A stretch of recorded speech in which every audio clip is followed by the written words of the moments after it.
CPM Thrithallur local committee നടപ്പാക്കുന്ന സംയോജിത കൃഷിയുടെ ഭാഗമായി പൊക്കാഞ്ചേരി പുഴയോടനുബന്ധിച്ചുള്ള കെട്ടിൽ മത്സ്യകൃഷി ആരംഭിച്ചു. Manalur MLA professor C. Raveendranath ഉദ്ഘാടനം ചെയ്തു. ഷിജിത്ത് വടക്കുംചേരി അധ്യക്ഷത വഹിച്ചു. വാടനപ്പള്ളി ഗ്രാമപഞ്ചായത്ത് president IN Sudheesh, vice president Hemalatha Prathapan, മുൻ പഞ്ചായത്ത് പ്രസിഡന്റ് ശാന്തി ഭാസി, കർഷക സംഘം പ്രസിഡന്റ് MC ബിജു, ഗ്രാമപഞ്ചായത്ത് അംഗങ്ങളായ PK Sudharman, Nilesh Jith, Regina Raju, MS Sujith എന്നിവർ സംസാരിച്ചു.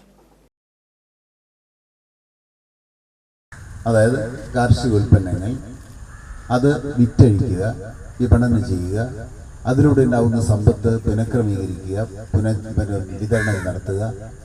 അങ്ങനെ സമ്പദ് വ്യവസ്ഥ കൃഷിയെ ആശ്രയിച്ച് നിന്ന ഒരു കാലം ഉണ്ടായിരുന്നു. അന്ന് കൃഷിക്കായിരുന്നു ഏറ്റവും പ്രാധാന്യം ഉണ്ടായിരുന്നത്. അതിനെയാണ് നമ്മൾ കാർഷിക സമ്പദ് വ്യവസ്ഥ എന്ന് പറയുന്നത്. അങ്ങനെ നിൽക്കുമ്പോഴാണ് അവിടെ വലിയൊരു മാറ്റം ഉണ്ടാകുന്നത്. അത് വ്യവസായങ്ങൾ കടന്നു വരലാണ്. അങ്ങനെ വ്യവസായം കടന്നു വന്നിട്ട് വ്യവസായ ഉൽപ്പന്നങ്ങൾക്ക് പ്രാധാന്യം, അതിൻ്റെ വിപണനത്തിന് പ്രാധാന്യം, ഇതൊക്കെ വന്നപ്പോൾ വേറെ ഒരു സമ്പദ് വ്യവസ്ഥ ഉണ്ടായി. അതിൻ്റെ പേരാണ് വ്യാവസായിക സമ്പദ് വ്യവസ്ഥ. അപ്പോൾ വ്യവസായത്തിന് പ്രാധാന്യം വന്നു. അതിൻ്റെ അർത്ഥം കൃഷിയുടെ പ്രാധാന്യം കുറഞ്ഞു എന്നുള്ളതാണ്.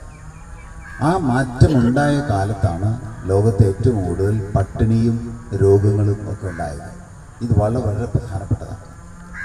കൃഷി എത്ര കണ്ട് പ്രകൃതിയോട് ചേർന്ന് വളർന്ന് നിൽക്കുന്നുവോ, ഉയർന്നു നിൽക്കുന്നുവോ, അത്ര കണ്ട് ജീവന് സുരക്ഷിതത്വം ഉണ്ടാകും എന്നാണ് അത് അർത്ഥമാക്കുന്നത്. വളരെ പ്രധാനപ്പെട്ട കാലത്ത് തിരിച്ചറിയാൻ കാർഷിക സമ്പദ് വ്യവസ്ഥ നഷ്ടപ്പെട്ടപ്പോൾ മനുഷ്യനുണ്ടായ മാറ്റങ്ങൾ അത് ചിന്തിക്കാൻ പറ്റാത്തതാണ്.